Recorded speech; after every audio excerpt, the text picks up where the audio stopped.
देखु तिरंगा आमर राष्ट्र ध्वज एवं आमर गर्व गौरवर प्रतीक तेणु आम वंदे मातरम आमर 150 वर्ष पूर्ति अवसर में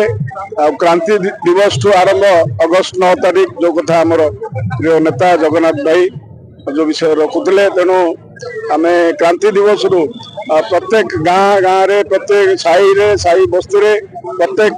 गली कंदी रे ए प्रकार आमर व्यापक भाव में तिरंगा यात्रा सारा भारत में चलुची आमर भुवनेश्वर सबु विधानसभा 4टा विधानसभा 35टा मंडल तेणु प्रत्येक जगार भाया कार्यक्रम चली व्यापक भाव में चलो तापर हर हर तिरंगा घर घर तिरंगा प्रत्येक परिवार रे आम जमी तिरंगा पताका उड़ेवा परवर्ती पीढ़ी 1947 मसीहा पर जो जन्म से पीढ़ी युव पीढ़ी की राष्ट्रीय भावना उद्बुद्ध हवा दरकार राष्ट्रीय पताकार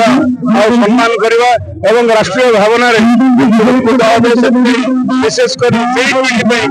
बार्ता अच्छी जो युव पीढ़ी काली सकाले भारत को शीर्ष स्तर में नहीं पहुंचे विश्व गुरु करेंगे एवं जोटा प्रधानमंत्री भाषा रे जोटा अमृत काल जोटा 25 वर्ष चलुची जोटा 100 वर्ष पूर्ति हम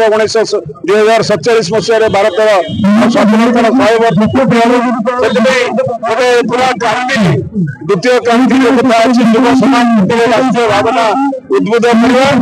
भारत को विश्व गुरु करने जो प्रयास एथे आम समस्ते तिरंगा यात्रा माध्यम सबू जाति वर्ण धर्म निर्विशेष सबू पूरा समाज रे सबू वर्गर लोक आज एकत्रित निश्चित भाव में गोटे सुंदर वार्ता समाज राष्ट्रीय समस्ते सहयोग कर समस्त मीडिया अनुरोध करी अगस्ट 15 पर्यंत सबू जगह कार्यक्रम चली रू समस्त जनसाधारण सहयोग आम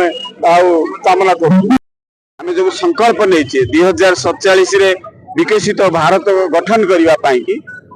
ये जनजागरण भारतीय वासी मनरे जनसचेतनता आनिबा एवं आमे आमर जातीय पताका जहाँकि आमर अस्मिता आम पई गर्व आम पई सबु किछि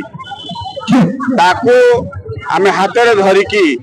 यही जो रास्ता रे प्रत्येक गली कंदी भारत वर्ष रे भारतीय माने समस्ते आम एक भावना रे जोड़ी हबा एक मन रे जोड़ी हबा भारत को विकसित करवा यही संकल्प नहीं कि ये जनसचेतन कार्यक्रम खाली जे आम दल हिसाब से करूँ ये साधारण जनता समस्त वर्गर समस्त दलर जाति धर्म वर्ण दल मत निर्विशेष आम समस्ते एक भारत को विकसित भारत गठन करने संकल्प नहीं यही भाव आम यही मन रे आम आज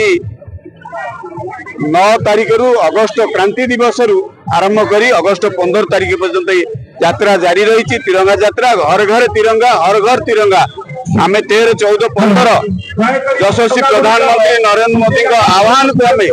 आम प्रत्येक घरे आम पताका को लगेगा आज जेन जी अभाव ना भारत वर्ष एवं जेन आल्फा जो कहते उपस्थित पताका घरे घरे मारिबा ये आह्वान दि जाइए निश्चित रूपे आम एक संकल्प दिवस संकल्प घड़ी आम भारत वर्ष को विकसित करवा एक हवा एक मन एक प्राण देगी